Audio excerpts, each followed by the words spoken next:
16 அம்ச கோரிக்கைகளை வலியுறுத்தி தமிழ்நாடு ஊரக வளர்ச்சித்துறை அனைத்து சங்கங்களின் கூட்டமைப்பு சார்பில் தஞ்சையில் ஆர்ப்பாட்டம் நடைபெற்றது. தஞ்சை பனகல் கட்டிடம் முன்பு நடைபெற்ற இந்த ஆர்ப்பாட்டத்திற்கு தமிழ்நாடு ஊரக வளர்ச்சித்துறை அனைத்து சங்கங்களின் கூட்டமைப்பின் தஞ்சை தெற்கு மாவட்ட தலைவர் மேக இளங்கோவன், வடக்கு மாவட்ட தலைவர் ஞா கண்ணன் ஆகியோர் தலைமை வகித்தனர். வடக்கு மாவட்ட செயலாளர் ராமதாஸ் வரவேற்றார். இந்த ஆர்ப்பாட்டத்தில் தூய்மை காவலர்களின் மாதாந்திர ஊதியத்தை ரூபாய் 10,000 ஆக உயர்த்தி ஊராட்சி மூலம் ஊதியத்தை வழங்க வேண்டும்.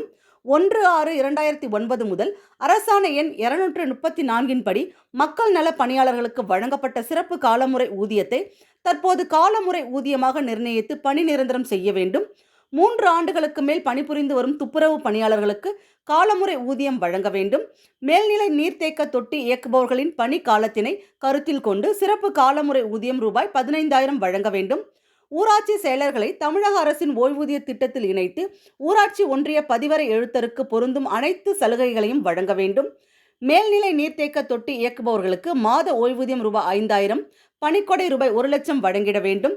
ஊராட்சி செயலாளர்களுக்கு தேர்வு நிலை, சிறப்பு நிலை, தேக்க நிலை ஊதியம் வழங்கிட வேண்டும் என்பது உட்பட 16 அம்ச கோரிக்கைகளை வலியுறுத்தி கோஷங்கள் எழுப்பப்பட்டன.